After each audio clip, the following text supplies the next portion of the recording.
আমি বলছিলাম না আমার মেয়ে এইখানেই থাকে। আপনি ওকে মা বলে ডাকছেন মানে?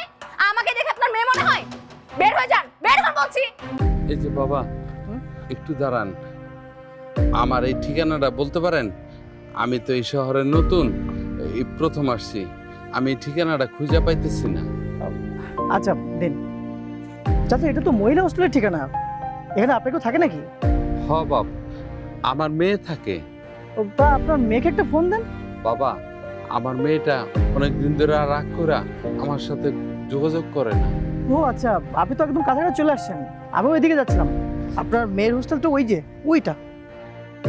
তা বাবা, আপনারও কি কেউ থাকে নাকি ওখানে? হ্যাঁ থাকে। আচ্ছা আচ্ছা, আপনার মেয়ের নামটা কি? খুব সুন্দর একটা নাম, ওর নানি অনেক শখ করে রাখছিল, মরিয়ম। সুন্দর না বাবা? হ্যাঁ সুন্দর।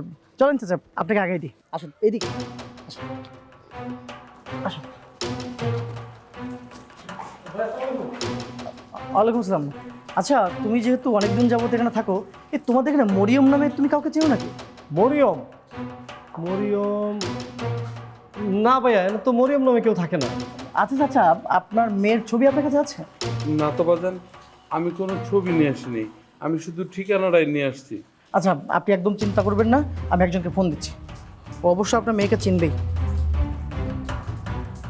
হ্যাঁ রিমি, আচ্ছা শোনো না, তোমাদের হোস্টেলের নিচে একটু আসো তো। হ্যাঁ হ্যাঁ, দাঁড়িয়ে আছে, আসো। হ্যাঁ, চিন্তা করবেন না, ও নামতেছে, আসলেই বের করে যাবে। আর জান্নাত, তোমাদের এখানে মরিয়ম নামে কেউ থাকে নাকি? না ভাই, মরিয়ম নামে কাউকে চিনি না। আচ্ছা ঠিক আছে, যাও তাহলে, তুমি তোমার কাজে যাচ্ছিলে না, যাও। আচ্ছা ঠিক আছে ভাই, আসি, আসসালামু আলাইকুম। শোন শোন, হ্যাঁ তুমি চিন্তা করবেন না, আরে ও আসতেছে নিচে, বুঝছেন? হ্যাঁ দীপ বলো। মা, মা তুই কেমন আছিস? মা তুই কেমন আছিস? দেখছেন, আমি বলছিলাম না আমার মেয়ে এইখানেই থাকে। মারে, তোরে নাকি ওরা কেউ চিনে না। আমি কত করে বলছি যে মরিয়ম নামে আমার মেয়ে এই বিল্ডিংয়ে থাকে, ওরা সবাই কয় না মরিয়ম নামে কেউ থাকে না। কত কেমন লাগে। কি হয়েছে দীপ? উনি আমাকে মা বলে ডাকছে কিসের জন্য? উনি কে? মারে, তুই আমার উপরে রাগ করে থাকিস না।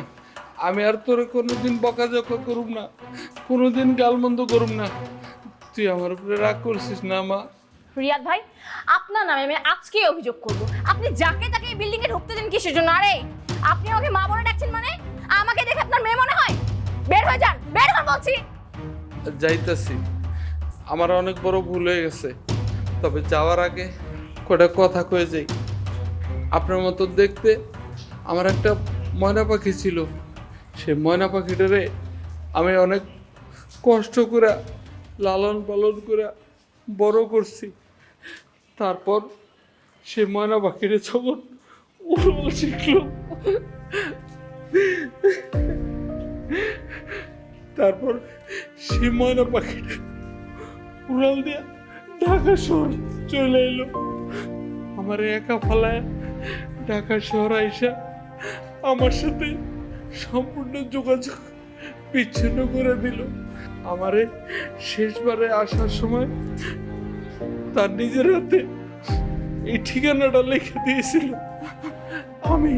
আমি তার সাথে একটু রাগারাগি করছিলাম, তাই সে আমার সাথে যোগাযোগ এবং কথা বলা বন্ধ করে দিছে। বুঝছি কি মা, সেই ময়না পাখিটা ছাড়া আমার আর দুনিয়াতে কেউ নেই রে মা। সেই ময়না পাখিটা দেখতে ঠিক তোমার মতন মা, তোমার মতন। আরে এত বড় শহরটার মধ্যে সেই ময়না পাখিটার সাথে যদি আপনার কোনোদিন দেখা হয়, তাইলে বললেন এই বুড়া মানুষটার যেন ক্ষমা করে দেয়।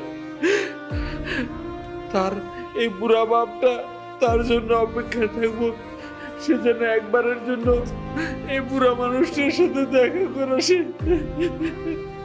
আসি রে মা, আসি।